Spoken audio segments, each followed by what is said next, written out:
নমস্কার বন্ধুরা, মিনিস কিচেনে সবাইকে স্বাগত জানালাম। এই শীতকালে আমাদের কার না গাজরের হালুয়া খেতে খুব ভালো লাগে, কিন্তু আমাদের কাছে এখন সময় কম, অত ঝামেলা করে আমরা এখন গাজরের হালুয়া অতটা বানাতে পারি না। তাই সহজ উপায় কিভাবে ঝট করে এই রেসিপিটা বানিয়ে নেওয়া যায়, চলো আজ আমি তোমাদের সাথে শেয়ার। প্রথমে গাজরের মুখ কেটে নিচ্ছি, তারপর একটা পিলারের সাহায্যে আমি সমস্ত গাজরের খোসা ছাড়িয়ে নিচ্ছি। এইভাবে লম্বালম্বি করে গাজরের খোসা ছাড়িয়ে নিচ্ছি। এইবার গাজরগুলো টুকরো টুকরো করে কেটে নিচ্ছি। প্রত্যেকটা গাজরে আমি এভাবে কেটে নিচ্ছি আমার সুবিধা মতো।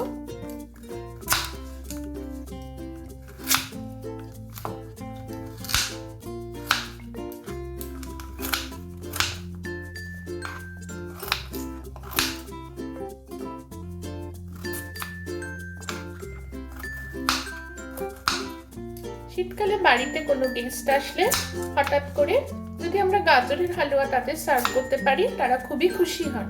বা বাড়িতে বাচ্চারা থাকলে সন্ধেবেলা স্ন্যাক্স বা মিষ্টি খাবার তারপরে তো থাকে, গাজরের হালুয়া যদি আমরা দিতে পারি তারা বেশ খুশি হয়।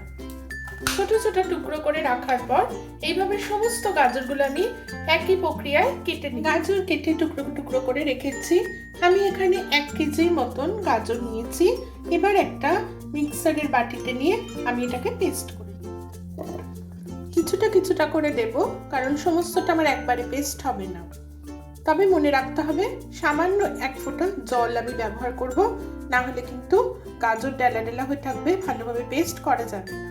গাজরের পেস্ট এরকম হলো। এবার সমস্ত গাজরটা পেস্ট করে আমি একটা পাত্রে কালেক্ট করে গাজরটা একটু বেশি মিহি করেই পেস্ট করেছি। তোমরা না চাইলেও আর একটু কম মিহি করেও পেস্ট করতে পারো। যখন আমরা গাজরটা ভাজবো হালুয়া করার জন্য, তখন এটা মিশে যায়। এইভাবে আমি সমস্ত গাজরটা একটা কন্টেনারে জমা করব।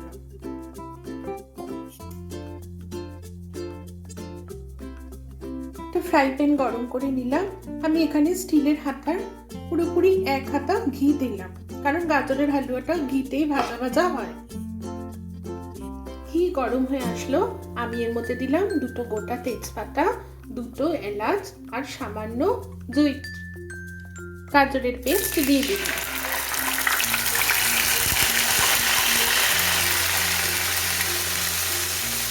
গাজরের হালুয়া করার জন্য আমি এখানে নিয়েছি ঠিক 1/2 বাটি চিনি। চিনিটা তোমরা নিজেদের স্বাদ মতোই ব্যবহার করতে পারো। দিয়ে দিলাম। চিনি দেওয়ার পর ভালোভাবে নাড়াচাড়া করছি, মিশিয়ে নিচ্ছি চিনিটা। গাজরের জলটা শুকোতে আমি একটু সময় দিচ্ছি। আমি এখানে ফ্লেমটা হাইতেই করে রেখেছি।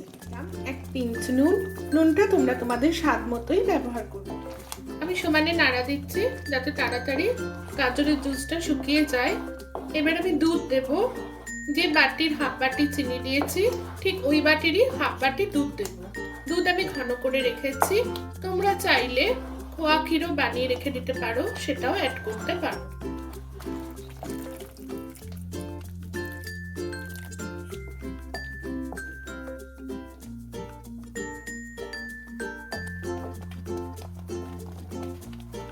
মেশালে গাজরের হালুয়ায় একটা খুব সুন্দর অদ্ভুত কালার চলে আসে।